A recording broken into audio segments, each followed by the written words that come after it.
कल के क्लास में हमने माइकलसन मोरले एक्सपेरिमेंट के बारे में, एक्सपेरिमेंटल सेटअप के बारे में बात किया और फिर धीरे धीरे धीरे उसका थियोरेटिकल पार्ट मैथमेटिकल डेरिवेशन पे हम लोग आना शुरू किया।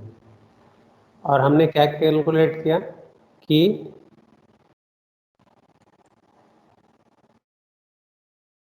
जो लाइट रे, जो एक सिंगल लाइट रे थी, उसको आपने दो में स्प्लिट किया और जब दो में स्प्लिट हुआ तो एक गया M1 मिरर के तरफ और वापस आया और दूसरा M2 मिरर के तरफ गया और वापस आया।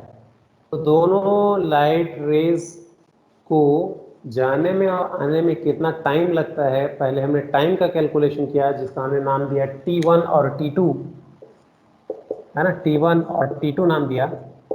और उसके बाद हमने क्या किया, इन दोनों टाइम के बीच में डिफरेंस कितना आता है, थोड़ा सा कल का थोड़ा रिकॉल करो तो देखो जहाँ पे आपने इक्वेशन नंबर 1 लिखा था फॉर T1 का वैल्यू कितना आया था, twice of L1 by c 1 plus v square upon 2c square.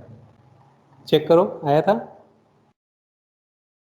और T2 के लिए वैल्यू कितना आया था, twice of L2 by c 1 plus v square upon c square आया था। और अगर मैं गलत नहीं हूं तो ये इसको आपने इक्वेशन 1 दिया था और इसको इक्वेशन 2 दिया था। चेक कर लिया? Yes sir. फिर हमने टाइम डिफरेंस निकाला था डेल्टा टी, इन दोनों के वापस आने में कितना टाइम में डिफरेंस है वो हमने निकाला था। डेल्टा टी निकालने के लिए हमने किसको किस में माइनस किया था, T1 माइनस T2 किया था कि T2 माइनस T1 किया था? T1 minus T2। T1 minus T2। और जहां तक मुझे ऐसा याद पड़ रहा है, आप नोट्स को अगर आप देखना तो शायद मैंने वहां पे T2 माइनस T1 किया है। फर्क कुछ नहीं पड़ता, जो किया उसको हमको चिपक के बैठना है कि हमको यही काम करना है। अगर T1 माइनस T2 कर दिया तो भी कोई दिक्कत नहीं है, T2 माइनस T1 कर दिया तो भी कोई दिक्कत नहीं है। ओके, तो T1 माइनस T2 हमने किया था और इसलिए डेल्टा टी का वैल्यू हमने फाइंड आउट किया। और उसके बाद इसी डेल्टा टी से ये टाइम इंटरवल हो गया, है ना, दोनों को वापस आने में टाइम में कितना डिफरेंस है वो कैलकुलेट हो गया। जब टाइम इंटरवल कैलकुलेट हो गया तो फिर मैं उनके बीच का पाथ डिफरेंस निकाला। तो पाथ डिफरेंस को मैंने डिनोट किया था डेल्टा से, है ना। और डेल्टा का वैल्यू कितना आया था, twice of, that was twice of L1 minus L2, ठीक है, और plus this is v square upon c square L1 minus twice of L2। Check करना एक बार, इसको चेक करने के बाद डेल्टा का वैल्यू,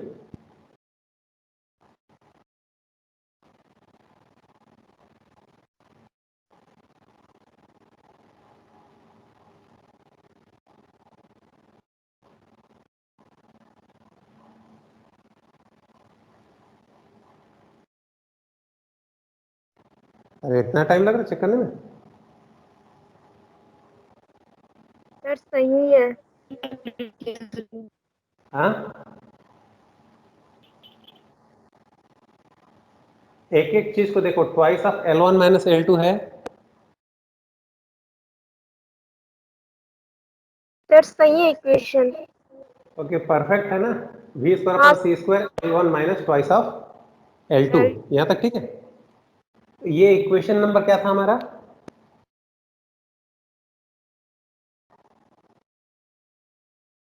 कुछ नंबर दिए थे?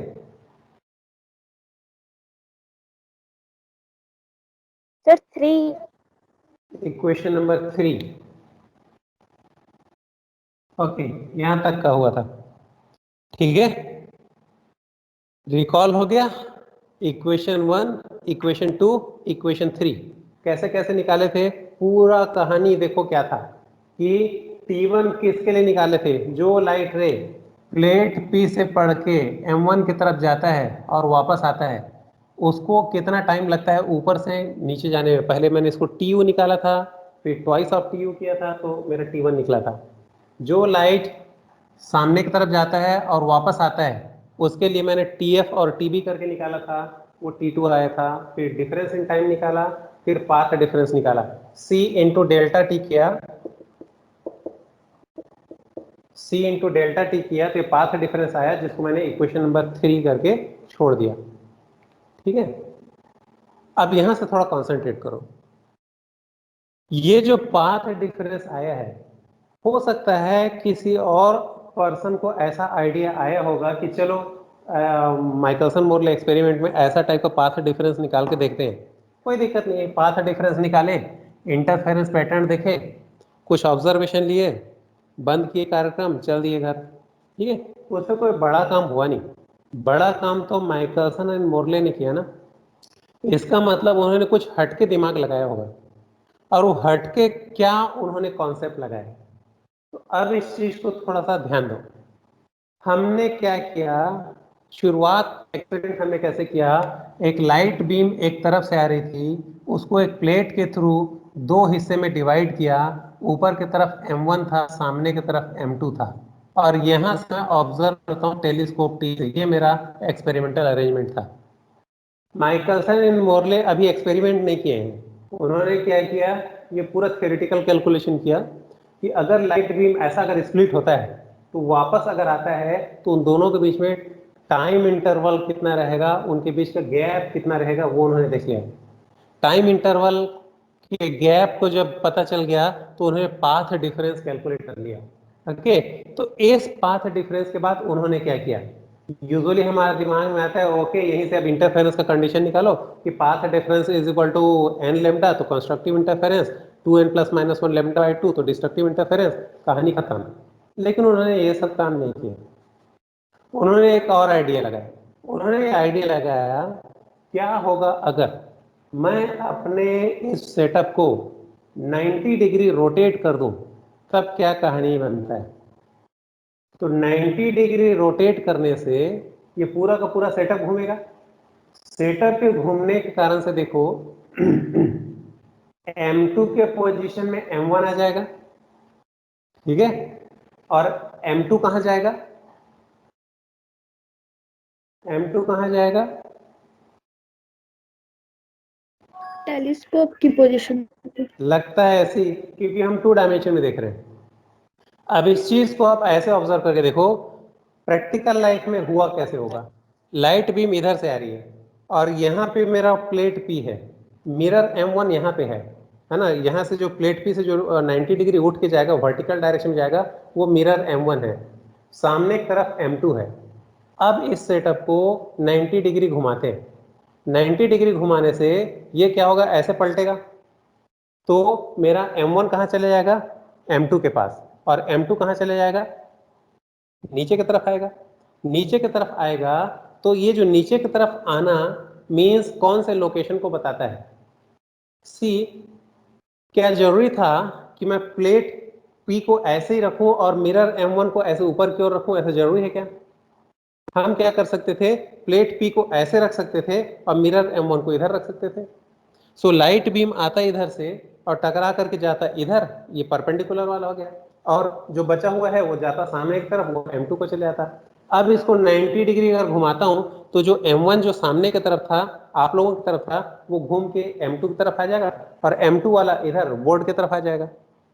तो कोई मिरर आपके तरफ, मतलब कैमरे की तरफ रहे वो हो, या फिर वो सीधा बोर्ड की तरफ हो, कुल मिला के लाइट जिधर से आ रही थी उसके परपेंडिकुलर तो है ना। चाहे वो मिरर इधर हो, चाहे वो मिरर इधर हो, जो लाइट आ रही थी उसके परपेंडिकुलर डायरेक्शन हुआ ना। And therefore we say that if the setup is rotated by 90 degree, M1 will take place the position of M2, इसमें आप लोगों को कोई डाउट नहीं होगा, but M2 will take position of M1। सोच के देखो इसको, ऐसा क्यों बोल रहा हूं, M1 कहां पे था, हम बोलते हैं लाइट जिधर से आ रहा था उसके परपेंडिकुलर डायरेक्शन में m1 था। अब 90 डिग्री सेटअप को घुमा देता हूं तो m1 कहां पे आ गया, m2 की तरफ, जिधर लाइट जा रहा था। m2 किधर चला गया, m2 भले ही बोर्ड की तरफ आ जाए बट स्टिल m2 का पोजीशन क्या हो गया, नया पोजीशन क्या हो गया, it is perpendicular to the direction of motion of light. Light जिधर जा रहा है उसके परपेंडिकुलर डायरेक्शन में m2 आ जाएगा। okay, and therefore we say that if I rotate this setup by 90 degree the position is interchanged। ठीक है, आप लिटरली पोजीशन पे ध्यान मत दो कि m1 तो इधर चला जाएगा तो m2 इधर जाएगा, आप रोल को देखो। मैं शुरुआत में, एक्सपेरिमेंट के शुरुआत में अगर ये बोलूं कि m1 किधर है, ये मत बोलो वो ऊपर की तरफ है, आप ये बोलो m1 उस डायरेक्शन में है जो लाइट के जाने के परपेंडिकुलर डायरेक्शन में। ठीक है, m1 जो है वो लाइट के जाने के परपेंडिकुलर डायरेक्शन है। m2 किधर है, लाइट जिधर जा रहा है उस डायरेक्शन में m2 है। तो 90 डिग्री सेटअप को घुमाने से भले ही m1 यहां आ जाए और m2 यहां आ जाए, रोल क्या होगा, m1 उस डायरेक्शन में है जिधर लाइट जा रही है और m2 उस डायरेक्शन में है जो उनके लाइट के जाने के डायरेक्शन के परपेंडिकुलर है। और इसलिए मैं बोलता हूँ सर या चेंज होगी ना, लाइट की डायरेक्शन चेंज होगी।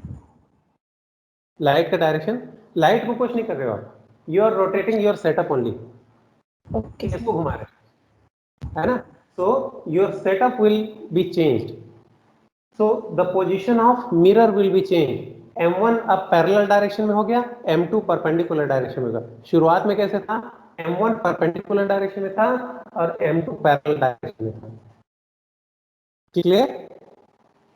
तो यहां तक सर करने के बाद, टेलीस्कोप सेम जगह पे रहेगा ना, हाँ, बिकॉज अपने पास टेलीस्कोप और का भी डायरेक्शन पोजीशन है, नहीं अपने पास और भी डायरेक्शन है। लाइट इधर से आ रही थी, अगर मैं इस प्लेट को ऐसे लगाया हूं तो टेलीस्कोप इस डायरेक्शन में है, मेरे तरफ है, तो ज्यादा से ज्यादा टेलीस्कोप उस तरफ हो जाएगा, क्या फर्क पड़ता है। कुल मिला करके हमको ये देखना है कि कौन लाइट के परपेंडिकुलर डायरेक्शन में है, कौन लाइट के पैरेलल डायरेक्शन में है, सिर्फ मुझे इस चीज को देखना है। तो सेटअप को 90 डिग्री घुमाने से m1 m2 का प्लेस ले लेगा और m2 रोल प्ले करेगा m1 का। इसलिए हम बोलते हैं दोनों का जो नेचर है, दोनों का जो प्रॉपर्टी है वो एक दूसरे में इंटरचेंज हो जाती है। ठीक है, तो माइकलसन एंड मोरले ने यही काम किया। तो इक्वेशन नंबर 3 तक लिख लिए थे, यहां पे आके मैं रुक गया, यहां तक हम इसको रिवाइज भी कर चुके हैं।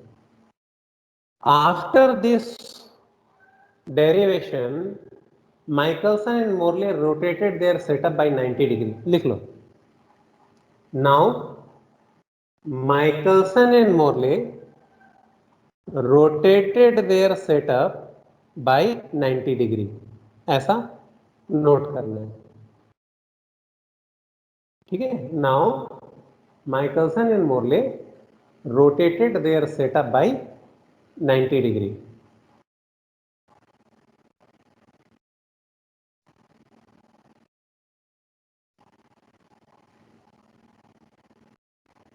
by doing so, लिखते जाना, by doing sir so, 90 degree के बाद, हाँ 90 डिग्री के बाद हाँ, rotate their setup by 90 degree, यहां तक ठीक है। अब आगे कंटिन्यू करोगे, बाई डूइंग सो, ऐसा करने से क्या हुआ, by doing so the position of m1 and m2 were interchanged. Position of mirror m1 and m2 were interchanged।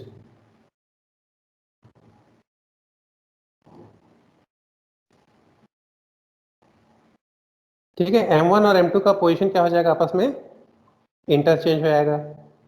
और उसके बाद उन्होंने क्या किया, यही कैलकुलेशन फिर से किया पूरा का पूरा, कि फिर से मैं पाथ डिफरेंस निकालता हूं, फिर से मैं यही सब कुछ कैलकुलेट करता हूं। अब ये आप लोगों के ऊपर है कि आप लोग फिर से पूरा का पूरा कैलकुलेट करना चाहते हो कि इसको समझ के लिखना चाहते हो, आप लोगों को है। अगर बिना दिमाग लगाए लिखना चाहते हो तो सिर्फ हाथ थकेगा, बस वो जितना अभी तक लिखे हो उतना पूरा छापते जाओगे, ठीक है। या फिर इसको सिर्फ 3 लाइन में कंप्लीट कर सकते हो, उसमें दिमाग ज्यादा चलेगा।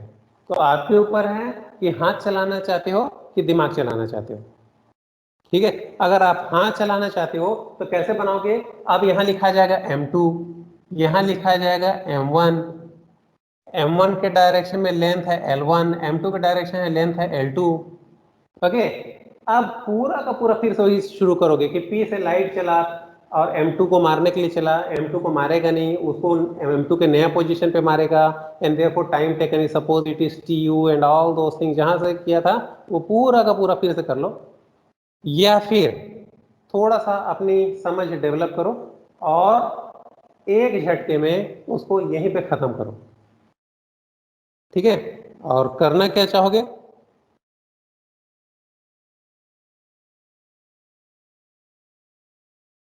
क्या करना चाहोगे? चाहो तो ट्राई करके देख सकते हो, पूरा निकाल के देख सकते हो, नो प्रॉब्लम।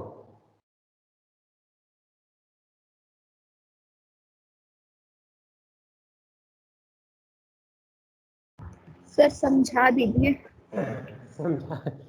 वो तो करना ही पड़ेगा, बिकॉज लिखते समय ऐसा लगता है कि समझ के लिखने में था, और समझाने टाइम में लगेगा अरे यार इतना सारा दिमाग कौन लगाएगा। सर दोनों करा दीजिए। एग्जाम में, अब देखो एग्जाम में एक ही क्वेश्चन तो बनाना नहीं, इसलिए थोड़ा सा कॉन्सेप्ट डेवलप करके इसको थोड़ा लिखो। देखो T1 क्या था मेरा T1 ये था, पहले के सिचुएशन में लाइट M1 की तरफ गया, M1 को हिट करके वापस आया, तो जो टोटल टाइम था दैट वाज T1। T2 क्या था? लाइट M2 की तरफ गया, उसको हिट करके वापस आया। दोनों फार्मूला के डेरिवेशन में बेसिक कॉन्सेप्ट क्या काम आया हमारा? देखो जब मैं T1 को डिराइव कर रहा था तो मैंने TU वाला कॉन्सेप्ट लिया था, तो उसमें CTU और VTU वाला कॉन्सेप्ट काम किया था, ठीक है। Distance travelled by light is CTU, distance travelled by earth या मिरर इज VTU। और ऐसा करने से पूरा गोल गोल घुमा घुमा के बाइनोमियल एक्सपेंशन वगैरह यूज करके करने से मेरा ये फार्मूला बनता है। ये फार्मूला कब बना था? ये मिरर M2 की तरफ बना था। और उधर कौन सा कॉन्सेप्ट लगा था? लाइट जब आगे की तरफ जा रही थी तो उसका गैलीलियन ट्रांसफॉर्मेशन लगा दिया था, उसका वेलोसिटी c हो गया था, और वापस आते समय उसका वेलोसिटी c+v हो गया था। और इसी चीज को ध्यान में रखते हुए जब पूरा फार्मूला डिराइव किया तो मेरा T2 ऐसा आया था। मतलब मिरर M1 की तरफ मेरा कॉन्सेप्ट लगा था CTU VTU वाला कॉन्सेप्ट लगा था, और मिरर M2 की तरफ मेरा कॉन्सेप्ट C-V और C+V वाला कॉन्सेप्ट लगा था, करके ये दोनों फार्मूलाज डिराइव हुए थे। यहाँ पे L1 क्यों है, यहाँ पे L2 क्यों है? बिकॉज M1 की तरफ डिस्टेंस L1 था, M2 की तरफ डिस्टेंस L2 था, इसलिए उतना ही आया था। सो डिस्टेंस को तो मैं अभी भी चेंज नहीं कर रहा हूँ, बस सिस्टम को रोटेट कर रहा हूँ। So what is changing? अगर मैं सेटअप को 90 डिग्री घुमा देता हूँ, अभी आपने लिखा है the position of M1 and M2 is interchange, और इसलिए अब इस बार फिर से अगर मैं T1 और T2 का कैलकुलेशन करूं तो T1 क्या रहेगा? T1 का अभी भी वो मतलब वही है कि लाइट M1 को पढ़ के कितना देर में वापस आता है, यही कैलकुलेशन देगा। लेकिन इस बार M1 किस तरफ है? वो लाइट के डायरेक्शन में है, मतलब उस डायरेक्शन में कौन सा कॉन्सेप्ट लगेगा? ये C-V C+V वाला कॉन्सेप्ट लगेगा, ना कि CTU VTU वाला। M1 की तरफ शुरुआत में CTU VTU कॉन्सेप्ट क्यों लगा था? क्योंकि मिरर M1 परपेंडिकुलर डायरेक्शन में था। M2 की तरफ C-V C+V कॉन्सेप्ट क्यों लगा था? क्योंकि वो लाइट के डायरेक्शन में था। अब सेटअप को 90 डिग्री घुमा दिया तो M1 चला गया है M2 के पोजीशन में, मतलब अब M1 की तरफ C-V C+V कॉन्सेप्ट लगेगा, और M2 के तरफ CTU VTU वाला कॉन्सेप्ट लगेगा, और इसलिए इस फॉर्मेट में आंसर आएगा। इस बार T1 इस फॉर्मेट में आएगा, T2 इस फॉर्मेट में आएगा। दोनों फॉर्मेट में क्या अंतर है? देखो ये भी ट्वाइस ऑफ L1/C, ये ट्वाइस ऑफ L2/C, ओके। यहाँ पे 1 प्लस तो ये भी 1 प्लस, यहाँ पे v² 2c² और यहाँ v² c², दैट्स इट, इतना ही का अंतर है। एंड देयरफॉर सेटअप को 90 डिग्री घुमा देने से बिना कुछ कैलकुलेशन किए मैं डायरेक्ट लिख सकता हूं कि नया T1 क्या आएगा, नया T2 क्या आएगा। तो यहां पे आप लिख चुके हो Michelson and Morley rotated the setup by 90 degree and therefore the role of या position of M1 and M2 were interchanged and therefore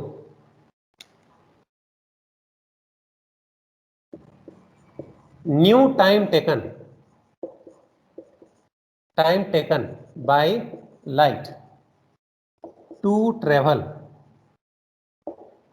कहां से कहां तक, P2 M1 एंड बैक।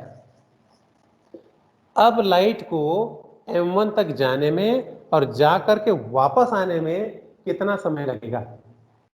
तो M1 की तरफ जाने और आने वाले को किससे डिनोट करते हैं, T1 से डिनोट करते हैं। तो नया है इसलिए अब इसको लिखते हैं T1 डैश। नया फार्मूला ये आएगा, T1 डैश आएगा। क्या आएगा, अब M1 की तरफ कौन सा कॉन्सेप्ट लगेगा, C माइनस भी C प्लस भी कॉन्सेप्ट लगेगा। जहां पर C माइनस भी C प्लस भी कॉन्सेप्ट लगता है, बाकी इधर तो कोई खास चेंज नहीं है, ये नीचे में डिवाइड बाई 2 नहीं रहता है ना। C माइनस भी C प्लस भी में डिवाइड बाई 2 नहीं रहता है, CTU VTU वाले में डिवाइड बाई 2 आता है। एंड देयरफॉर इस बार T1 वाले में डिवाइड बाई 2 नहीं आएगा, यहाँ पे था इस बार नहीं आएगा। तो क्या आएगा, twice of L1 by C है ना, L2 आया था इसमें, तो ये आएगा L1 बिकॉज उसके तरफ डिस्टेंस L1 है, और अंदर क्या आएगा 1 plus v square upon c square आएगा बिकॉज M1 की तरफ अब C माइनस भी C प्लस भी कॉन्सेप्ट लगेगा।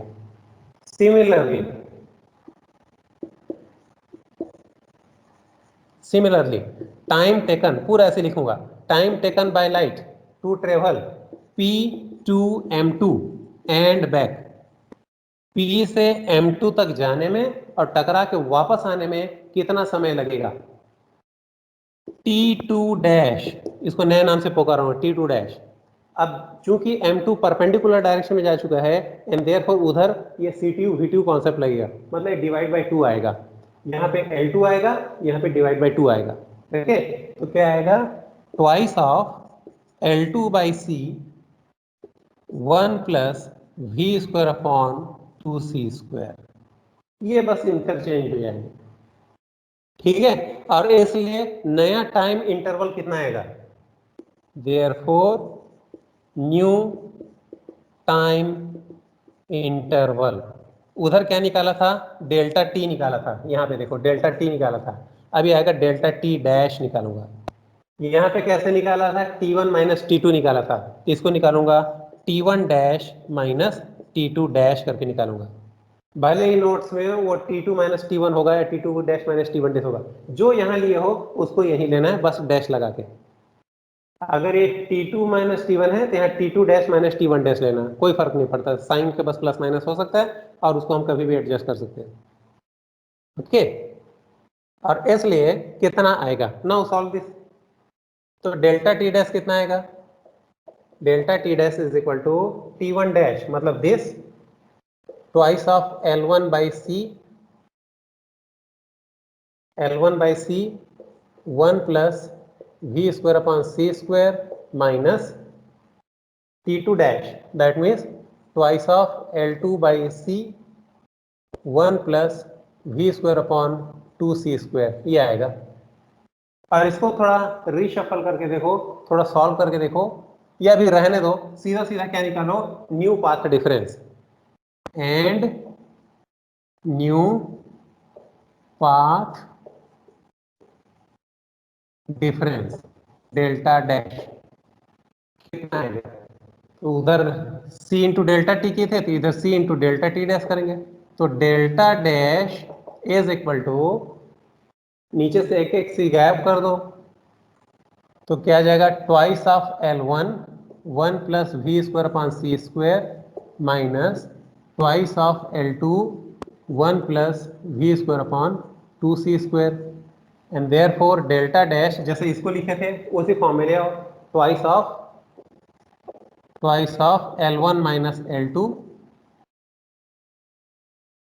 Plus this is twice of L1 v square upon C square minus twice of L2 v square upon 2c², और इसको solve करोगे क्या आ जाएगा, delta dash is equal to twice of L1 minus L2, okay, plus v² upon c² बाहर निकालो तो क्या बन जाएगा, ये twice of L1 minus L2, ये आएगा।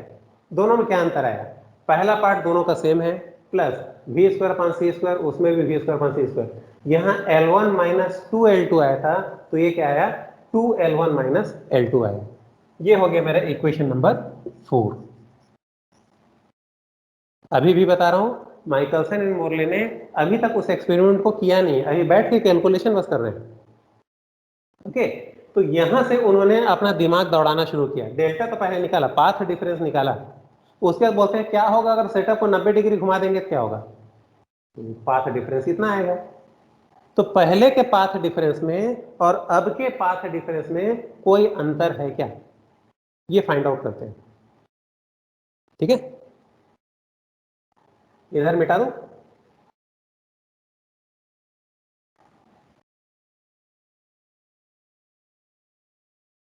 so what I want to find out, I want to find out delta dash minus delta, ये मैं निकालना चाहता हूं। तो इसको क्या नाम दूंगा बताओ तो, डेल्टा डैश माइनस डेल्टा, ये है क्या चीज, ये पाथ डिफरेंस में कितना डिफरेंस आया, क्या करने से, सेटअप को 90 डिग्री घुमा देने से। तो इसको मैं यहां पे लिखता हूं, therefore the difference in path difference, the difference in path difference by rotating the setup 90 degree, by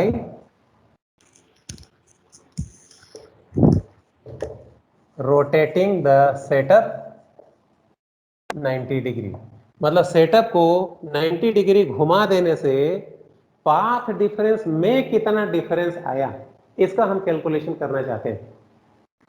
तो कितना आएगा, डेल्टा डैश माइनस डेल्टा, ये डिफरेंस मैं कैलकुलेट करना चाहता हूं, ठीक है। एक सेकंड,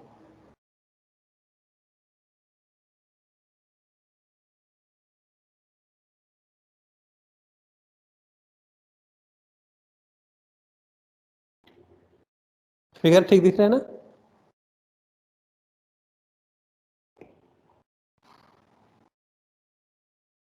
आ रहा है ना, बीच बीच में बता दिया करो, लिंक ब्रेक तो नहीं हुआ, यस सर आ रहा है। एक्चुअली नेटवर्क का वो वैल्यू कम दिखा रहा था, इसलिए फिर मुझे लगा कि कहीं दिक्कत तो नहीं है।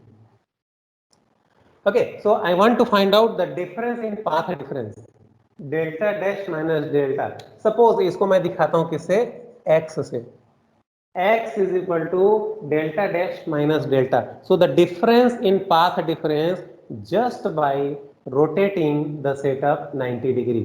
क्या आता है अपन देख लेते हैं। आपको क्या लगता है, क्या ये डिफरेंस बदलेगा कि कोई चेंज नहीं आना चाहिए? Let us try. काहे को गैस मार रहा है, and therefore delta dash minus delta, delta dash minus delta मैं कैलकुलेट कर रहा हूं। हो सकता है आप एग्जाम में भूल जाओ, आप डेल्टा माइनस डेल्टा डैश निकाल डालो, कोई फर्क नहीं पड़ता, ठीक है, क्योंकि मैं डिस्टेंस मेजर कर रहा हूं, टाइम इंटरवल मेजर कर रहा हूं, तो निगेटिव पॉजिटिव वहां पे कोई मतलब नहीं, मेरी हाइट कभी निगेटिव हो नहीं सकती, टाइम इंटरवल को मैं निगेटिव ले नहीं सकता। सो अगर मान लो माइनस साइन आया तो उसको बाद में हम आराम से निपटा लेंगे, okay. So delta dash minus delta मैं निकालता हूं। सो डेल्टा डैश क्या है, twice of L1 minus L2 and this, delta क्या है, twice of L1 minus L2 and this, दोनों को माइनस करके देखो तो वहीं पे कुछ कुछ तो ऐसे नहीं पड़ जाएगा। यहाँ पे देखो twice of L1 minus L2 minus twice of L1 minus L2, दोनों में कॉमन है, इसलिए ये दोनों कट जाएंगे माइनस करने से, बचेगा क्या, v² upon c² twice of L1 minus L2, v² upon c², यहां पर भी v² अपॉन c² है, बाहर ही निकाल दो, तो पहले उसको लिखूंगा twice of L1 minus L2 minus, अब इसको लिखूंगा तो minus L1 minus minus plus twice of L2, ऐसा आ जाएगा, ठीक है। So the difference in path difference is this. थोड़ा सॉल्व करके देखो, कुछ और घट सकता है, कुछ कट सकता है। तो सॉल्व करूंगा तो आएगा x is equal to v square upon c square L1 plus L2। ठीक है, एग्जाम के लिए आपको मैं एक चेक बता देता हूं कि हो सकता है आपने T1 माइनस T2 कर डाला हो, T2 माइनस T1 कर डाला हो, delta dash hello minus delta कर डाला हो, जो हेलो भी कर डाला हो, आखिरी में हेलो देखना आएगा ये v square upon c square L1 plus L2। हो सकता है सामने माइनस साइन आ जाए। अगर ऐसा आ जाए तो आप क्या बोलोगे, ये जस्ट दो डिस्टेंस का डिफरेंस है एंड देयरफॉर निगेटिव साइन को नेग्लेक्ट कर सकते हो। तो x hello is equal to v square upon c square L1 hello plus sir L2। Yes, sir sir sorry sir sir मैं वो क्लास थोड़ा छोड़ना पड़ेगा मुझे अभी, सॉरी सर। ओके, छोड़ो, कोई दिक्कत नहीं। ठीक है, थैंक यू सर। ओके, तो x is equal to v square upon c square L1 plus L2। ये आ गया डिफरेंस इन पाथ डिफरेंस। ठीक है, और जब डिफरेंस इन पाथ डिफरेंस आपका आ गया है तो अब मैं क्या कर सकता हूं, एक चीज ऑब्जर्व करता हूं यहां पे, क्या ये वैल्यू जीरो हो सकती है? चेक करके देखो, क्या x का वैल्यू जीरो हो सकता है?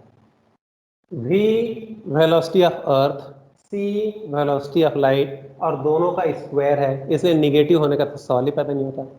L1 प्लस L2, L1 और L2 क्या है? मिरर M1 एंड M2 का प्लेट P से डिस्टेंस, और ये भी निगेटिव नहीं हो सकता। एंड देयरफॉर ये क्वांटिटी आपको जीरो तो नहीं दिख रही है। ठीक है, और जीरो नहीं दिख रही है, इसका मतलब अपने एक्सपेरिमेंट को 90 डिग्री घुमा देने से पाथ डिफरेंस मुझे चेंज होते हुए मिल रहा है। Because delta dash minus delta निकाला, वो जीरो नहीं आ रहा है, ये मुझे इक्वल टू जीरो होते हुए कभी भी दिख नहीं रहा है। It is not equal to zero. इसका मतलब पाथ डिफरेंस में चेंजेस आएगा। और पिछले साल आपने एकदम चीख चीख के पाथ डिफरेंस के बारे में पढ़े हो इंटरफेरेंस के टाइम में, कि इंटरफेरेंस पूरा का पूरा डिपेंड करता है पाथ डिफरेंस पे, और अगर पाथ डिफरेंस में चेंजेस नहीं आता है तो इंटरफेरेंस पैटर्न में कोई चेंजेस नहीं आएगा। बट यहां मैं क्या देखता हूं, सेटअप को 90 डिग्री बस घुमाता हूं और पता चलता है पाथ डिफरेंस बदल जाता है। अगर पाथ डिफरेंस बदल जाता है इसका मतलब इंटरफेरेंस पैटर्न बदलेगा। तो इंटरफेरेंस बदलेगा तो कितना बदलेगा? अब माइकलसन मोरले ने इसका एग्जैक्ट कैलकुलेशन करना शुरू किया। तो उन्होंने जो अपना सेटअप बनाया था, लिख लेना इसको, when Michelson and Morley performed this experiment. अब उनका कैलकुलेशन पार्ट हो गया, अब वो बोलते हैं कि चलो अब इसको अब क्या करते हैं, परफॉर्म करके देखते हैं। जब परफॉर्म करके देखते हैं तो पहले इंटरफेरोमीटर बनाना पड़ेगा, M1 M2 सब लगाना पड़ेगा। So when Michelson and Morley performed this experiment, लिखते जाना, when Michelson and Morley performed this experiment, they were having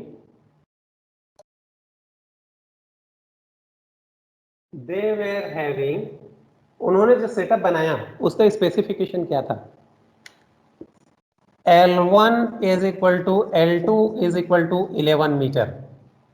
उन्होंने जो अपना इंटरफेरोमीटर बनाया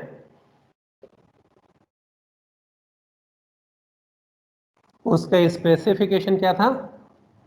L1 और L2 दोनों को उन्होंने सेम रखा था, और उसकी दूरी कितनी रखी थी? 11 मीटर। मतलब प्लेट P से मिरर M1 का डिस्टेंस 11 मीटर और मिरर M2 का डिस्टेंस भी 11 मीटर था। इतना बड़ा सेटअप बनाया था उन्होंने, 11-11 मीटर का डिस्टेंस था।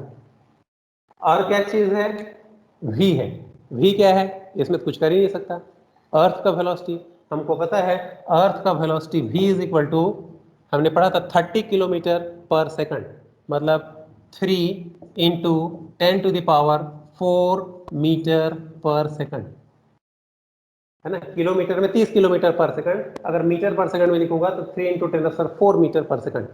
आपको पता है लाइट का velocity c is equal to 3 into 10⁸ metre per second. तो L1 हो गया, L2 हो गया, V हो गया, C हो गया, ठीक है। और जब उन्होंने अपना एक्सपेरिमेंट परफॉर्म किया था तो उन्होंने जो लाइट सोर्स यूज किया था उसका वेवलेंथ था lambda is equal to 5500 angstrom. उन्होंने जो लाइट यूज किया था उसका वेवलेंथ था 5500 एंगस्ट्रॉम।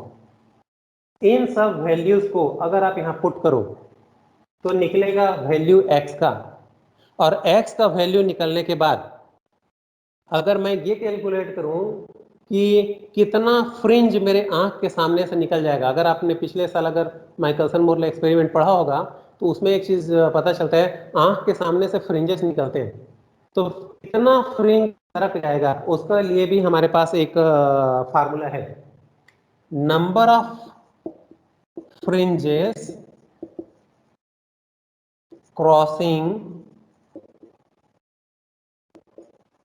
फील्ड ऑफ व्यू, जो हम देख रहे हैं हमारे आंख के सामने से कितना फ्रिंजेस गुजर जाएंगे, इसका कैलकुलेशन के लिए फार्मूला है n is equal to the x you have calculated x upon lambda. इन सब वैल्यूज को रख करके x निकालूंगा, डिवाइडेड बाय लेमडा करूंगा और उसको प्रॉपर यूनिट्स में चेंज करूंगा। ये सब करने से माइकलसन एंड मोरले को पता चला इनका n जो आना था this comes out to be 0.4 times fringe width. ये एक बहुत इंपॉर्टेंट फिगर है, इसको याद रखना। सर ये इसका मीनिंग क्या है समझ नहीं आया। इसलिए तो नंबर ऑफ रुक गया हूँ, फ्रिंजेस इसीलिए क्रॉसेस। रुक गया हूँ, पहले नोट कर लो क्योंकि अब असली चीज बचा है और ये एक्सपेरिमेंट अब खत्म हो गया। बस इतना लिखूंगा कि सब कुछ खत्म,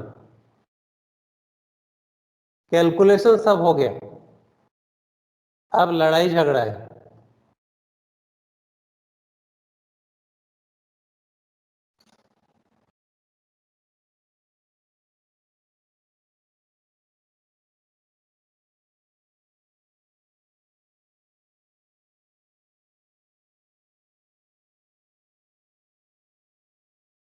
हो जाएगा तो बताना।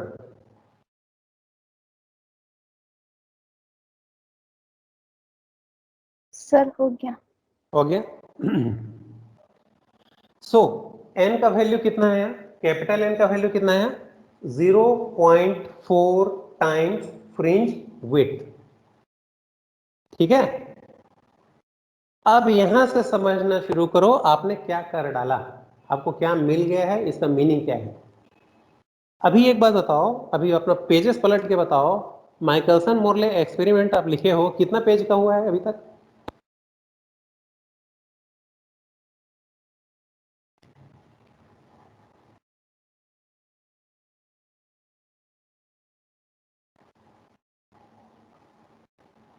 कितना पेज? 5 सर। 5। आयुषी का 5। 5 यस सर गुड। 5। सबकी राइटिंग एक जैसे है मतलब, ठीक है। 5 पेजेस का हुआ है, ठीक है। आप इसको याद रखो, आपको क्या लगता है ये इसको कितने मार्क्स के लिए पूछना चाहिए एग्जाम में?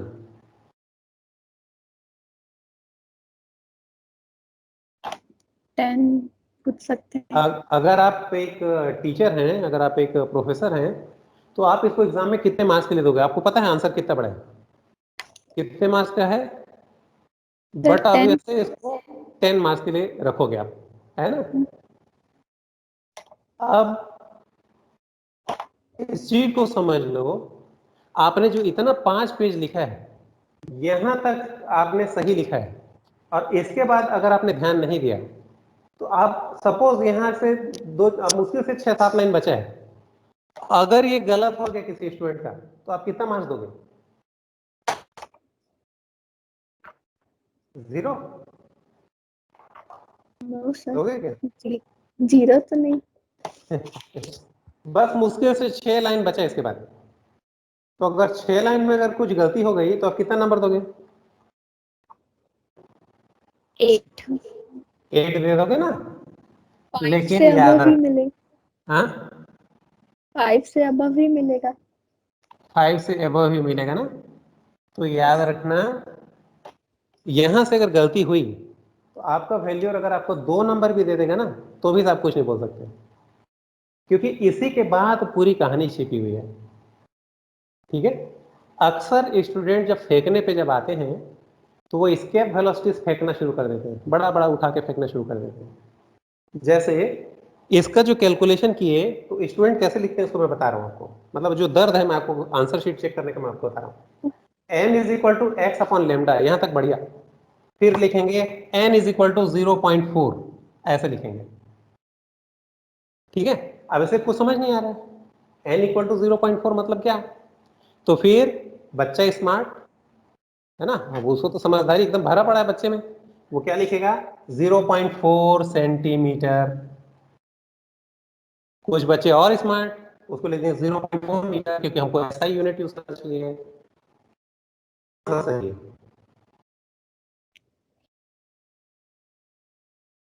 तो ये गलती आप लोग मत करना, ना तो सेंटीमीटर लिखना है आपको, ना ही आपको मीटर लिखना है। ये ना तो सेंटीमीटर है ना मीटर है, ये क्या चीज है, ये 0.4 टाइम्स फ्रिंज विड्थ है।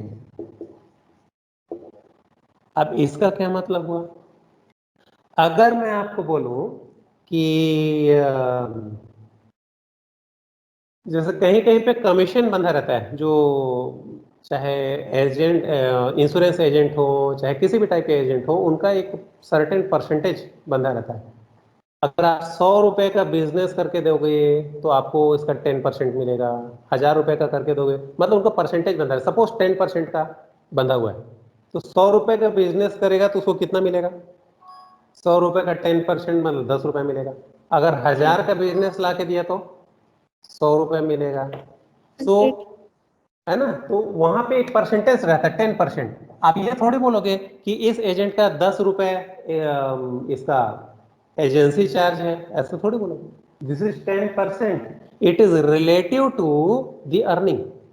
1000 रुपए का बिजनेस किया तो उसको 100 रुपए मिलेंगे, अगर 10,000 का बिजनेस किया तो उसको 1000 रुपए मिलेंगे। So it is not fixed, है ना। अगर इसको मैं लिख दूं 0.4 सेंटीमीटर मतलब मैं फिक्स कर दिया, 0.4 मीटर मतलब मैं फिक्स कर दिया, 0.4 मिलीमीटर मतलब फिक्स कर दिया, but it is not fixed. ये क्या है, relative to fringe width. Fringe जितनी चौड़ाई थी, अब देखो आपने लिखा क्या, यहां से यहां तक अगर एक बार ठीक से अगर नजर मारो तो आपको क्या दिख रहा है कि हमको फ्रिंज में बदलाव दिखना चाहिए था, क्योंकि ये जीरो नहीं है। तो कितना बदलाव दिखना चाहिए, तो ये कैलकुलेशन करने से पता चलता है कि जो फ्रिंज विड्थ है उसका 0.4 टाइम्स हमको चेंज दिखना चाहिए। मतलब अगर फ्रिंज इतना चौड़ा था, सपोज 1 सेंटीमीटर चौड़ा था, तो 0.4 सेंटीमीटर का चेंज दिखना चाहिए। और 0.4 सेंटीमीटर का चेंज होने के लिए क्या होगा, हो सकता है ये फ्रिंज 0.4 सेंटीमीटर मतलब 4 मिलीमीटर सरक जाएगा, ऐसे सरक जाएगा। तो जो फ्रिंज मुझे यहां मिलने चाहिए थे वो थोड़ा सा सरक के ऐसा मिलने लग जाना चाहिए, यही उसका मीनिंग है। अगर वो ये फ्रिंज अगर 1-1 मीटर चौड़ा होता तो 4-4 सेंटीमीटर सरक के मिलेगा। अगर ये मिलीमीटर में है तो मिलीमीटर में, मीटर में है तो मीटर में, किलोमीटर में है तो किलोमीटर में। Okay, so relative to the fringe width, fringe width जितना चौड़ा होगा उसमें 0.4 का मल्टीप्लिकेशन करो, उतना वो थोड़ा सा सरक जाना चाहिए। ये माइकलसन मोरले का पूरा एक्सपेरिमेंट का थ्योरेटिकल कंक्लूजन है। उन्होंने पूरा ये परफॉर्म किया और पता चला कि सेटअप को 90 डिग्री घुमा देने से इतना फ्रिंज में सरकाव मिलना चाहिए, फ्रिंज इतना शिफ्ट हो जाना चाहिए। ठीक है। So number of fringes crossing the field of view is this, that is, अब इसको कंक्लूड कर दो आखिरी में, that is the fringes should shift by 0.4 times, short में लिख देता हूं 0.4 इंटू बीटा, क्योंकि लास्ट ईयर आप लोगों ने फ्रिंज विड्थ को बीटा से दिखाया होगा, है ना। तो 0.4 टाइम्स बीटा उसको सरक जाना चाहिए। ये माइकलसन मोरले का कंक्लूजन है। ये कहां पे कंक्लूजन है, उन्होंने बैठे बैठे पूरा कैलकुलेशन कर डाला। ठीक हो गया यहां तक। अब जब पूरा कैलकुलेशन हो गया तो क्या करना चाहिए, अब एक्सपेरिमेंट करना चाहिए। ठीक है, तो एक्सपेरिमेंट जब किया, when they performed, when Michelson and Morley performed their experiment, और उन्होंने देखा, पहले सेटअप को पहले रखा और ऑब्जर्व किया कि मेरा फ्रिंज कहाँ पे मिल रहा है, बढ़िया फोटो खींच के रखा, और उसके सेटअप को 90 डिग्री घुमा दिया, और उसके फिर देखा कि मेरा फ्रिंजेस कहाँ पे मिल रहा है और उसको भी फोटो खींच के रखा, और दोनों फ्रिंजेस को कंपेयर करके दिखा कि फ्रिंज में इतना सरकाव मिलता है कि नहीं मिलता, फ्रिंज इतना शिफ्ट होता है कि नहीं मिलता। What they observed, they observed that there was no shift in fringe. Fringe में कोई चेंजेस नहीं आया, सेटअप को 90 डिग्री घुमा देने से भी फ्रिंज पैटर्न में कोई बदलाव नहीं आया। मतलब तो वही बात हो गई, खोदा पहाड़ और निकला चूहिया भी नहीं, कुछ भी नहीं निकला, नथिंग। ओके, तब बोलोगे इधर ना कहे कि 2 दिन से हमको पढ़ा रहे थे इतना लंबा लंबा derivation. Now here is the problem. अब एग्जाम में क्या क्या आएगा, पहला गलती जो स्टूडेंट यहां कर सकते हैं वो दिख गया आपको, ये गलती आप लोगों को नहीं करना है। दूसरा, एक क्वेश्चन आता है, what was the result of Michelson Morley. आप क्या लिखोगे, माइकलसन मोरले का रिजल्ट क्या था। तो इस कहानी को हम ऐसे बना के लिखेंगे, when they calculated theoretically there should be the shift in fringe by 0.4 times fringe width if the setup is rotated by 90 degree, है ना, ये उनका प्रेडिक्शन था। The prediction of Michelson-Morley experiment was that the fringe should shift by 0.4 times fringe width if setup is rotated by 90 degree. But when they performed their experiment actually in field, what they observed, there was no shift in fringe. इस चीज को बोलते हैं negative result of Michelson Morley experiment, है ना। पहला तो इसको छोटा सा टाइटल ही डालो, इसको क्या बोलते हैं, negative result of Michelson Morley experiment. ठीक है, अब फिर वही बताया, स्टूडेंट जब फेंकने पे आते हैं तो गजब का फेंकते हैं। वो लिखते हैं कि फ्रिंज में शिफ्ट 0.4 टाइम्स बीटा आना चाहिए था, लेकिन क्या मिला उनको, बोलते हैं निगेटिव मिला। मतलब क्या लिख देंगे, -0.4 टाइम्स बीटा मिला, ऐसा लिख देते हैं। अब बताओ ऐसे स्टूडेंट का क्या किया जाए। तो इतना भी मत फेंको। यहां पे निगेटिव का मतलब क्या है, निगेटिव मीन्स जो ढूंढ रहे थे वो नहीं मिला। ठीक है, ये तो अच्छा हुआ अभी आप लोग कोरोना काल में जी रहे हो। जब कोई स्टूडेंट ब्लड टेस्ट कराने जाता है और उसको बोलते हैं आपको निगेटिव रिजल्ट आया है, इसका मतलब क्या है, उसको उल्टा कोरोना हो गया है, नहीं होता है ना।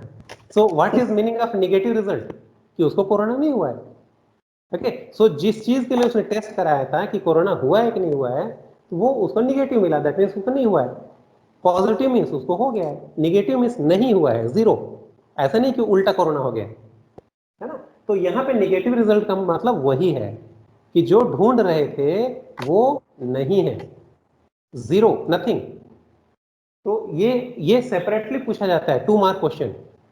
सिंपल सा एक बोल देंगे, just right a short note on negative result of Michelson Morley experiment.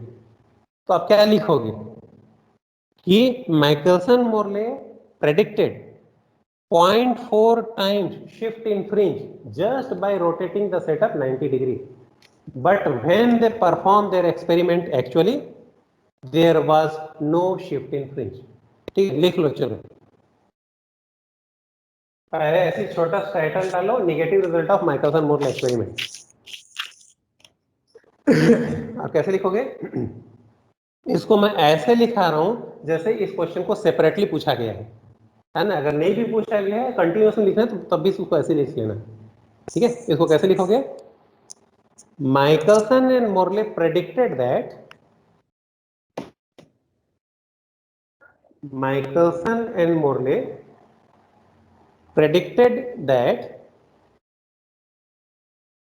there should be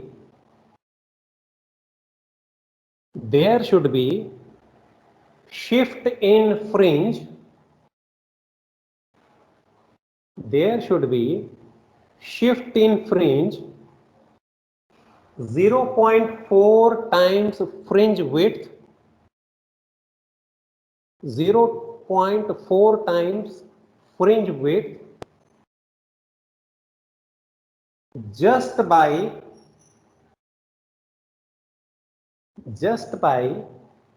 rotating the setup 90 degree. Just by rotating the setup 90 degree. But experimentally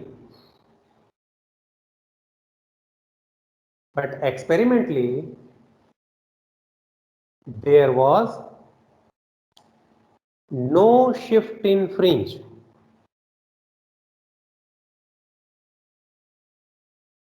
There was no shift in fringe, which is known as negative result of Michelson-Morley experiment.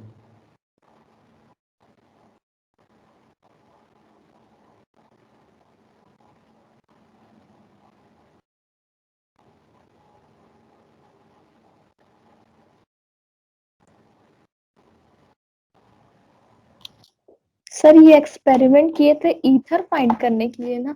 Yes, तो अभी बोलोगे वो कहाँ है ना। तो अभी लड़ाई झगड़ा शुरू हो रहा है। अभी क्या लगता है खत्म हो गया? मैं बोला था 6 लाइन बोला था, तो कितना 3-4 लाइन आपने लिख लिया, 2 लाइन बचा होगा। इसी 2 लाइन में तो खत्म करना है कहानी। लेकिन एक्चुअली आप लोग किसी चीज को एक झटके में पढ़ डालते हैं ना कि ओके ऐसा हुआ था वैसा हुआ था, कहानी खत्म। लेकिन उस चीज को होते होते किसी आदमी का लाइफ गुजर जाता है। अब माइकलसन मोरले अब यहाँ पे बड़ा संकट में, अभी ये कैलकुलेट करते हैं पूरा, तो इतना शिफ्ट इन फ्रिंज मिलना चाहिए। एक्सपेरिमेंट करते हैं, नहीं मिलता। तो प्रॉब्लम कहाँ पे है? Now find out the problem. अगर पूरा इधर मैथ्स चेक करोगे, थ्योरी जो हमने कैलकुलेट किया है, देयर इज नो एरर, ना तो कॉन्सेप्ट पे ना कहीं पे कोई गलती नहीं। जब गलती नहीं है तो वो चीज मिलना चाहिए। जब एक्सपेरिमेंट करते हैं तो कुछ नहीं मिलता है। तो आदमी को 2 टाइप से दिमाग काम करता है, या तो उनका कैलकुलेशन गलत था या फिर सेटअप खराब था। कैलकुलेशन पूरा चेक कर लिया शुरू से आखिरी तक, कोई गलती नहीं। सेटअप के बारे में एकदम शुरुआत में ही मैंने आपको बोला था कि माइकलसन इंटरफेरोमीटर इतना एक्यूरेट इंस्ट्रूमेंट है तो लाइट के वेवलेंथ को 1 एंगस्ट्रॉम की शुद्धता के साथ वो नाप सकता है। तो सेटअप भी एकदम परफेक्ट है, तो एक्सपेरिमेंट भी परफेक्ट है, थ्योरी भी परफेक्ट है, फिर भी रिजल्ट मिल नहीं रहा है। तो फिर प्रॉब्लम कहाँ है? तो ये पूरा ढूंढते ढूंढते माइकलसन मोरले को मिला नहीं। ओके, तो उन्होंने बोला कि हमारा एक्सपेरिमेंट फेल हो गया, और इसलिए उन्होंने क्या किया, अपने रिजल्ट को उन्होंने पब्लिश कर दिया। पब्लिश का मतलब समझते हो? जितने भी रिसर्च होते हैं, जितने भी फाइंडिंग्स होती हैं, वो बड़े बड़े इंटरनेशनल जर्नल्स होते हैं। उन जर्नल्स में इन रिजल्ट को पब्लिश करते हैं, उसको छाप देते हैं कि भैया मैंने ये एक्सपेरिमेंट किया था, ये हमको मिला है। ठीक है, पूरा साइंस कम्युनिटी उसको पढ़ती है। पूरा जितना रिसर्च फील्ड में जुड़े हुए जितने भी लोग हैं, वो सब ऐसे रिसर्च जर्नल को पढ़ते रहते हैं। आप भी इंटरनेट में जाकर के आज आप मेरे नाम से गूगल में सर्च करना, या तो नाम से ही दिखा देगा या मेरे नाम के साथ साथ लुमिनेसेंस चिपका देगा, और उसके देखना मेरे जितने भी जो एक्सपेरिमेंट, जितने भी मेरे रिसर्च पब्लिश हुए हैं वो सब आपको दिखा देगा, जो इंटरनेशनल जर्नल में छपे हुए हैं। ओके, तो उसी टाइप से उन्होंने क्या किया, उन्होंने अपने रिजल्ट को पब्लिश करा दिया ताकि पता तो चले प्रॉब्लम कहाँ पे है। ठीक है, तो डिफरेंट आइडियाज आना शुरू कर। बट ऑब्वियस है, जैसे अभी आप लोगों के दिमाग में काम कर रहा होगा कि हो सकता है इनका थ्योरी गलत रहा होगा, थ्योरी चेक कर डाले कोई प्रॉब्लम नहीं, एक्सपेरिमेंटल सेटअप चेक कर डाले कोई प्रॉब्लम नहीं, तो कहीं पे कोई प्रॉब्लम नहीं है। तो फिर ऐसा क्यों हो रहा है? या तो कैलकुलेशन में ही जीरो आ जाना चाहिए था, या फिर यहाँ पे हमको शिफ्ट इन फ्रिंज मिलना चाहिए था। तो एकदम शुरू से शुरू करते हैं कि कहाँ पे गलती हो सकती है। तो कुछ साइंटिस्टों ने ऐसा बोला कि हो सकता है कि आप शुरुआत में बोल रहे हो कि सन यहाँ पे है और अर्थ इधर जा रहा है, ये आप लोग जब चेक कर रहे हो तो हो सकता है अर्थ यहाँ ना होकर के यहाँ होगा, और आपसे यही गलती हो रही होगी कि आपको लगता है कि लाइट के डायरेक्शन में ही अर्थ जा रहा है, तो उल्टा जा रहा हो तो क्या होगा। इस चीज को माइकलसन मोर्ले ने सीरियसली ले लिया, और सीरियसली लेकर के उन्होंने क्या किया, इस एक्सपेरिमेंट को रोज साल भर परफॉर्म किया। उससे क्या हुआ, अर्थ घूमते घूमते घूमते यहाँ पे भी आया, 6 महीने में यहाँ पे आ गया। ठीक है, सो अगर आप डिवाइड करके देखो तो हर महीने कहाँ पे जाएगा आप कैलकुलेट कर सकते हो। तो they perform their experiment daily. तो एक साल में अर्थ जहां था वहां तक तो पहुंच ही जाएगा, और रोज उन्होंने एक्सपेरिमेंट को परफॉर्म किया। एक भी दिन उनको 0.4 टाइम्स शिफ्ट इन रेंज नहीं मिला। इसलिए ये वाला कॉन्सेप्ट गलत हो गया कि शुरुआत में ही मैंने बोला था ना, अभी अर्थ का डायरेक्शन PM2 डायरेक्शन में ही ले लो। बाद में उन्होंने पूरा साल भर इसको परफॉर्म किया, तो कभी जब 6 महीने बाद जब अर्थ इधर आ रहा होगा तो हमारा PM2 उधर रहा होगा, जस्ट उल्टा। And that time also they didn't find that result. In fact उन्होंने 6-6 महीने में थोड़ी किया, उन्होंने डेली परफॉर्म किया, इसलिए कोई उन्होंने लूप होल छोड़ा ही नहीं। सो ये कॉन्सेप्ट हुआ, ये जो कॉन्सेप्ट है that concept was also rejected कि अर्थ का डायरेक्शन हो सकता है अफेक्ट कर रहा होगा, छोड़ दिया। तो बहुत सारे इसमें कॉन्सेप्ट आते गए, और हर कॉन्सेप्ट क्या होता है, रिजेक्ट होते गए। ओके, कुछ लोगों ने ये बोला कि हो सकता है कि अर्थ जब चल रहा होगा उसी के साथ साथ ईथर भी चल रहा होगा। आप नदी में खड़े हो जाओ तो पानी आपको बहाने की कोशिश करता है, आपके पैर पे फोर्स लगाएगा, लेकिन आप नदी के साथ बहना शुरू हो जाओ तो आपके ऊपर वो फोर्स लगाना बंद कर देगी, because there is no relative velocity between them. तो अगर मान लो अर्थ के साथ साथ अगर ईथर चल रहा होगा तो फिर अर्थ का वेलोसिटी हमको लेने की जरूरत ही नहीं, ईथर के रिस्पेक्ट में उसको हम जीरो ले सकते हैं। और ऐसा करने से पता चलता है कि yes there is no shift in fringe, एकदम परफेक्ट यूरेका मिल गया। तो माइकलसन मोर्ले का कहना यह था कि अगर ईथर अर्थ के साथ चल रहा है तो अर्थ तो गोल गोल घूम रहा है सन के अबाउट, इसका मतलब ईथर भी घूम रहा होगा। अगर ईथर घूम रहा होगा तो एब्सोल्यूट इनर्शियल फ्रेम तो हो ही नहीं सकता। Got this point? And therefore उन्होंने बोला फिर एक्स्ट्रा बर्डन पालने की जरूरत ही क्या है, कि अगर ईथर अर्थ के साथ अगर घूम रहा होगा तो भी हमको उसको पालने की जरूरत नहीं, because it is not absolute inertial frame. ठीक है, इस तरह से लॉजिक देते गए, एंड फाइनली कोई लॉजिक यहाँ पे काम नहीं आया। ठीक है, उसी टाइम में एक मैथमेटिशियन, उन्होंने एक छोटा सा कॉन्सेप्ट लाया था, उनको खुद नहीं पता था वो क्या बड़ा कॉन्सेप्ट लेके आए हैं, उनको खुद नहीं पता था, ही जस्ट कैलकुलेटेड समथिंग, और कैलकुलेट करके उन्होंने छोड़ दिया था। उस कॉन्सेप्ट को यहाँ पे अगर लाते हो तो पता चलता है वो परफेक्टली इस चीज को एक्सप्लेन कर देता है।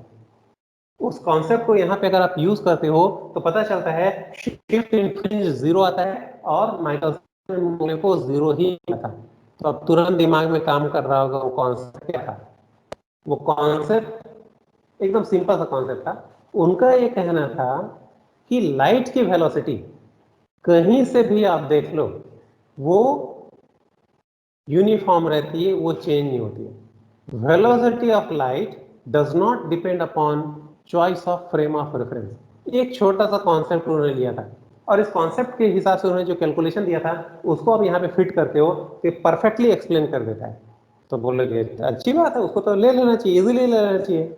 लेकिन उस कॉन्सेप्ट को अगर आप लोगे तो तुरंत गैलीलियो फेल हो जाता है, क्योंकि गैलीलियो हमको बताता है कि अगर अगर v वेलोसिटी दूसरा बॉडी सामने से v2 वेलोसिटी आ रहा है, तो हमने इस पे एक न्यूमेरिकल इनके वेलोसिटी एड अप होंगी, है ना, रिलेटिव वेलोसिटी इसके रिस्पेक्ट में इसकी वेलोसिटी कितनी होगी, तो हमने उस दिन निकाला था v1 प्लस v2।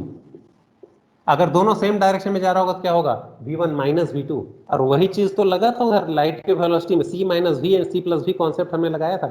तो गैलीलियो को कॉन्सेप्ट लगाने से ये रिजल्ट आया जो कि माइकलसन एंड मोर्ले को मिला नहीं। लेकिन वो जो नया कॉन्सेप्ट आपको बता रहा हूं that was given by Laurent, है ना, उसको भी याद रखना। है, वैसे भी याद हो जाएगा क्योंकि अभी इसका कॉन्सेप्ट पढ़ना है आपको। लॉरेंट ने कॉन्सेप्ट दिया था कि लाइट की वेलोसिटी आप कहीं से भी देखो वो चेंज नहीं होती है। आप लोग बोले कि हम तो वो इंडेक्स पढ़े थे कि लाइट जब ग्लास में जाती है तो उसकी वेलोसिटी कम हो जाती है। यस, लेकिन वैक्यूम में मैक्सिमम वेलोसिटी होता है दैट इज सी, और उस वैक्यूम वाले वेलोसिटी को आप कहीं से भी चढ़ के देखो आपको सेम मिलेगा। तो लॉरेंट का कॉन्सेप्ट क्या था कि अगर मान लो मैं इधर v वेलोसिटी से जा रहा हूं और यहां से किसी ने टॉर्च मारा तो लाइट किस वेलोसिटी से जाएगा? c वेलोसिटी से। जो पर्सन यहां पे खड़ा है उसको लाइट किस वेलोसिटी से आते दिखेगा? c वेलोसिटी से। ये गाड़ी किस वेलोसिटी से आते दिखेगा? v वेलोसिटी से। जो पर्सन यहां गाड़ी में बैठा है उसको लाइट की वेलोसिटी क्या दिखनी चाहिए? तो गैलीलियो बोलता है नहीं माइनस v दिखना चाहिए। लॉरेंट बोलते हैं नहीं, उसको c ही दिखेगा। अगर कोई पर्सन v वेलोसिटी से इधर आ रहा है तो गैलीलियो क्या बोलता है? उसको लाइट की वेलोसिटी क्या मिलनी चाहिए? उसको c प्लस v मिलना चाहिए। लॉरेंट बोलता है नहीं, इसको भी c मिलेगा। बट अगले साल आपके दिमाग अब चकराना शुरू हो जाएगा क्योंकि आप बोलोगे गैलीलियो सही है, और हमने स्कूटी में आते जाते हमने एक दूसरे को देखा है कि वेलोसिटी कम ज्यादा होते हुए दिखता है। तो लॉरेंट क्या बोलता है? नहीं, ऐसा कुछ नहीं होगा। लाइट की वेलोसिटी आपको बदलती हुई नहीं दिखेगी, आपकी वेलोसिटी कम ज्यादा होती दिखाई देगी, लेकिन लाइट की वेलोसिटी कम ज्यादा होते हुए नहीं दिखाई देगा। तो उस समय लोगों ने इसको रिजेक्ट कर दिया था, ये फालतू का कॉन्सेप्ट है।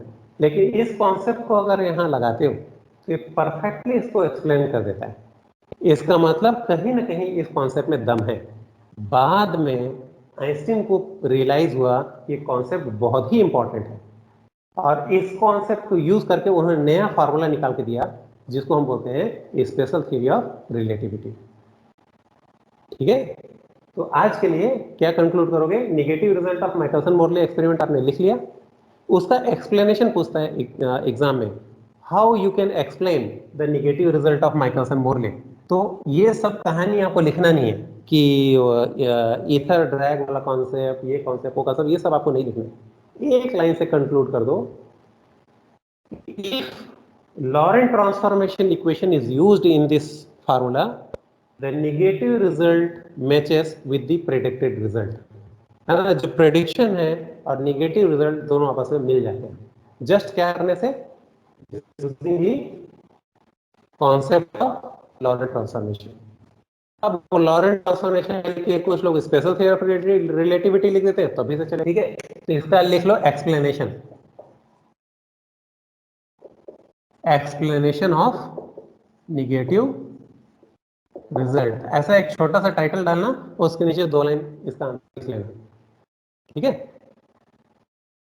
लिखना है इसको, the negative result of Michelson Morley experiment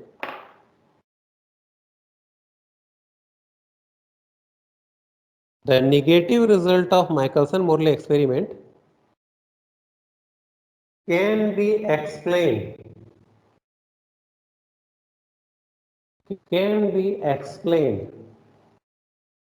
by the concept of a special theory of relativity,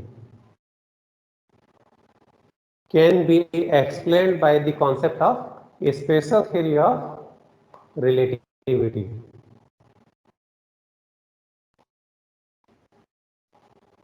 in which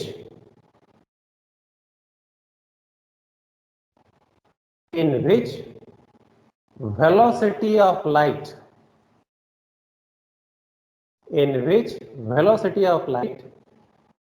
does not depend upon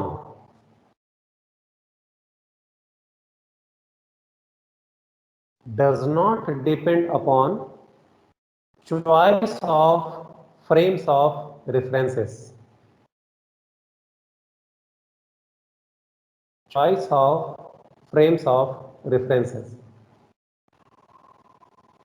बस इतना लिख देना। ठीक है, और ज्यादा अगर आपको लिखने का मन करे तो क्या करना, अब जब आपने यहां देख लिया कि लाइट की वेलोसिटी बदलती नहीं है, इसलिए जब भी मैं TF और TB का कैलकुलेशन करूंगा, जो आपने उधर फार्मूला में निकाला था, वहां पे C माइनस V और C प्लस V जहां जहां किया है वहां सिर्फ C और C लिखोगे क्योंकि अब वो बदलेगा नहीं।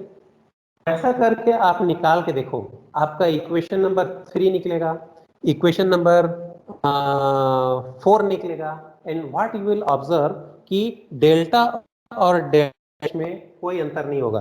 करके अगर आप डू इट या फिर नोट्स में पलट कर 2 लाइन मैंने उसमें सॉल्व करके दिया है। आप अगर डेल्टा डैश माइनस डेल्टा निकाल के देखना क्या करके विदाउट चेंजिंग, मतलब जहां सी माइनस कैलकुलेशन में उसको भी सी लिखना, जहां सी प्लस उसको भी सी लिखना है। अगर ये आप अगर करके देख लो तो पता चलता है जो एक्स वैल्यू जो आएगा that there is no change in path difference and therefore x upon that is equal to है, और वही हमारा दर्शन मोड। और इसलिए कभी भी किसी चीज भी, और आज के डेट में आप लोगों से ज्यादा इसको और कौन समझ सकता है। तो कोरोना टेस्ट कराया, निगेटिव आया, मेरे ख्याल से सबसे सुखी इंसान होगा कि नहीं मिला। उसी टाइप से माइकलसन मोरले ने जो एक्सपेरिमेंट नहीं मिला, जो ढूंढ रहे थे उन्होंने नहीं मिला, तुमको खुश होना चाहिए कि दुखी होना चाहिए? मैं तो बोलता हूं ये दुनिया का सबसे सक्सेसफुल फेल्ड एक्सपेरिमेंट है। ऐसा एक्सपेरिमेंट है जो फेल है, लेकिन इससे बड़ा सक्सेसफुल कोई नहीं है। उन्होंने ईथर के एग्जिस्टेंस को ही चैलेंज कर दिया कि अगर ईथर है तो भी कोई काम, तो जब कोई काम करनी है तो उसको लेना कैसे? Okay, so directly they rejected the concept of ether medium. तो इतना लिखने के बाद यहाँ पे लिख देना, Michelson and Morley concluded that there is no existence of ether medium. ऐसा करके टॉपिक क्लोज। लगा भले 2 दिन, लेकिन अब इसको ठंडे दिमाग से एक बार पढ़ के देखो, एक बार कैलकुलेशन करके देखो, ये पूरे के पूरे ऐसे ही आपको याद हो जाएंगे। बहुत ही इंपॉर्टेंट एक्सपेरिमेंट है। इसको क्वेश्चन 2 नंबर, 4 नंबर, 10 नंबर सभी टाइप का बनता है। पूरा का पूरा पूछ दिया तो 10 नंबर का। सिर्फ निगेटिव रिजल्ट क्या था? 2 नंबर का। निगेटिव रिजल्ट क्या था? उसका एक्सप्लेनेशन क्या है? 4 नंबर का। हर वैरायटी का क्वेश्चन इसमें आपका अवेलेबल है।